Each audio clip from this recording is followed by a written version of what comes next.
Mi nombre es Jason y soy el nuevo curador de la casa funeraria Mullins. Se me impuso esta nueva posición tras la repentina e inesperada partida de mi mentor, Gary Mullins. A pesar de mi renuencia, la casa siempre necesita un enterrador.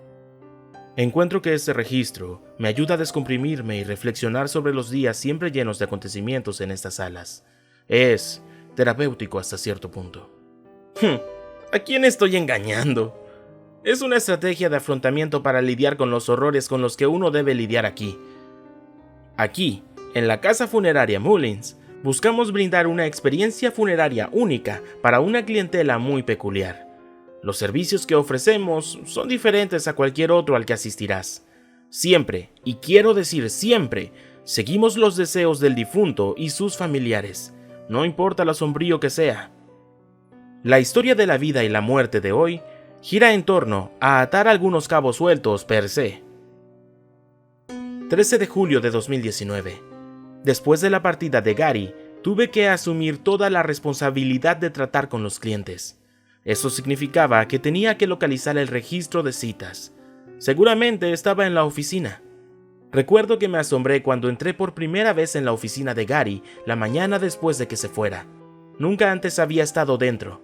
Montones de registros cuidadosamente guardados se alineaban en las paredes de la oficina. Una biblioteca de tomos antiguos que contienen información sobre todos los servicios celebrados en Mullins desde su apertura. Gary no solo llevaba registros, también muchos textos médicos y mortuorios que datan del siglo XIX. En el centro de la habitación había un gran escritorio de caoba y una silla de oficina de aspecto decrépito.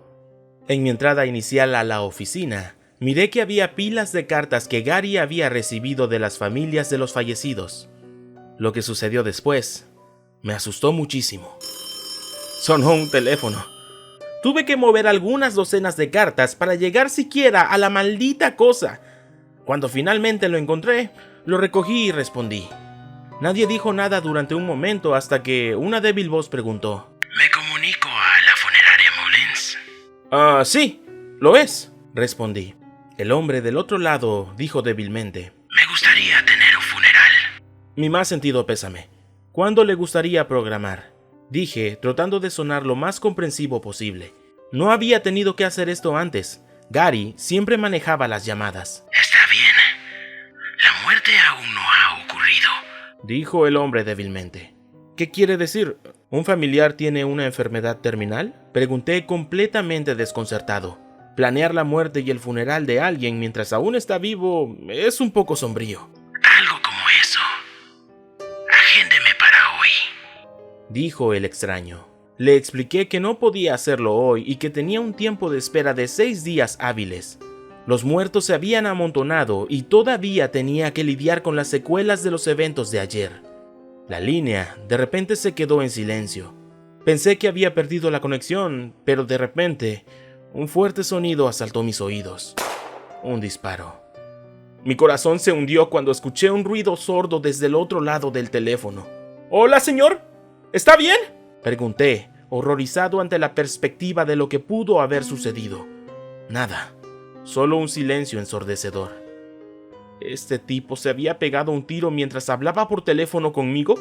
Llamé de inmediato a la policía después de colgar el teléfono. Me ignoraron. Citaron el hecho de que no había nada que pudieran hacer sin pruebas, alegando que lo más probable es que alguien estuviera tratando de hacerme una broma. Esto me desanimó, pero la policía probablemente tenía razón. Algunos niños del vecindario probablemente se rieron alegremente a mis expensas. Aún así, sentí que algo andaba mal. Finalmente encontré el registro de citas y vi que efectivamente teníamos un funeral programado para hoy a las 3 de la tarde. Ya eran las 10. Necesitaba darme prisa. Un escalofrío recorrió mi espalda cuando vi para quién era el funeral. Era para Sally, el cuerpo que había sido mutilado por el cadáver al que llamamos tanque el día anterior. Dejando a un lado mi creciente sensación de pavor, me dirigí al sótano para preparar el cuerpo. Entonces me di cuenta. Tanque y el bebé todavía estaban sueltos allí. Esperaba desesperadamente que hubieran vuelto a su estado muerto. Afortunadamente para mí, lo habían hecho. Ambos quedaron flácidos en el frío suelo de cemento. Después de cargarlos cuidadosamente en los congeladores, cerré sus ojos y comencé a preparar el cadáver de Sally. Su cuerpo fue muy golpeado, tan que había aplastado la mayor parte de su estructura facial durante su ataque. Tuve que usar una cantidad ridícula de material y maquillaje para reconstruir su rostro. El proceso tomó poco más de 2 horas. Su presentación finalmente se completó a la 1 de la tarde. Hice un buen tiempo. Pasé a tener la sala completamente instalada a las 2 de la tarde. Dejé escapar un suspiro de alivio. Arreglé mi primer funeral yo solo y estaba listo para ir sin mayores inconvenientes. Entonces, hubo un golpe repentino en la puerta. Mi estómago se retorció en un nudo nervioso. La familia llegó 1 hora antes. Empecé a sudar mientras me dirigía a la puerta. En mi experiencia, llamar a la puerta no llevaba a nada bueno. Y, ¿qué razón había tenido? Cuando abrí la puerta, vi a un hombre alto y delgado con una camiseta ensangrentada y jeans. Obviamente, no estaba vestido para un funeral. Seguí mirándolo y noté que tenía una leve herida en la cabeza justo entre los ojos. ¿Puedo ayudarle?, pregunté. Él no dijo nada. «Esta es una funeraria, no un hospital. Si llegan a mi servicio, este lunático seguramente los va a espantar», pensé. Pasó un segundo antes de que hablara con una voz demasiado familiar. «Llamé antes para organizar un funeral». Después de decir esto, entró tranquilamente en el salón. Volviéndome para seguirlo, noté algo. La parte de atrás de su cráneo estaba borrada. Se había pegado un tiro. En un estupor aturdido, agarré al hombre extraño y lo miré de pies a cabeza. «¿Estás muerto, no?», pregunté con un tono apático de horror en mi voz. Ya estaba acostumbrado a este tipo de sucesos, pero nunca te acostumbras realmente a los no muertos. No se vuelve menos aterrador sabiendo que este inevitablemente puede convertirse en mi destino. Sin una palabra, el hombre se desplomó en el suelo manchándolo de sangre. «¡Genial! Ahora tengo que limpiarte antes de que llegue el servicio», exclamé. Tomándolo de los pies, lo llevé al piso de abajo y lo coloqué en un congelador. No tenía idea de qué hacer con él en ese momento. No podía simplemente llamar a la policía. Después de todo, iban a sospechar que yo estaba involucrado en la muerte. Tendría que resolver esto más tarde. Se estaba acabando mi tiempo. Corrí escaleras arriba y cubrí la mancha de sangre con una pequeña alfombra de otra habitación con la esperanza de que se la ocultara a los asistentes al funeral. Por algún milagro, mis planes funcionaron y las cosas fueron muy bien.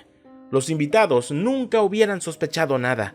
No se dieron cuenta de que un monstruo no muerto había mutilado a su ser amado, o que un hombre acababa de entrar y, bueno, murió justo antes del servicio. Gary se habría sentido orgulloso.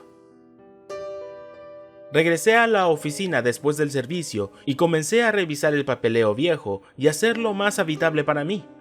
Gary puede haber mantenido una oficina desordenada, pero yo no. Finalmente, después de horas de limpieza, había restaurado la oficina a una condición más habitable. Agotado por el largo día, cometí el error de quedarme dormido en la oficina. Cuando desperté, todas las luces estaban apagadas. Es curioso. No recordaba haber hecho eso. Estaba oscuro como boca de lobo en la oficina. Trastabillé por la habitación, tropezando con algunos libros que había dejado en el suelo. Créanme, he visto muchas cosas viles, pero cuando finalmente llegué al interruptor de la luz, encontré la cosa más repugnante que jamás haya encontrado. Había lo que mejor puedo describir como un montón de cabello humano y dientes del tamaño de mi mano cubriendo algo que se movía. Lo seguí por la pared y noté que un rastro de cabello lo conectaba a un enorme fajo de la misma materia. Parecía haberse coagulado en el techo. Se contorsionó como si fuera un pulpo enorme formado por restos humanos. ¿Qué carajo?, pensé para mí mismo con puro horror. Recordando las reglas, saqué mi teléfono y vi que eran las 3:38 de la mañana. Esta cosa debe ser la razón por la que se corta la luz cada mañana. En ese momento salí corriendo de la oficina y usando mi linterna subí las escaleras y me atrincheré en mi habitación hasta el amanecer. Y con eso termina otro día en la funeraria Mullins.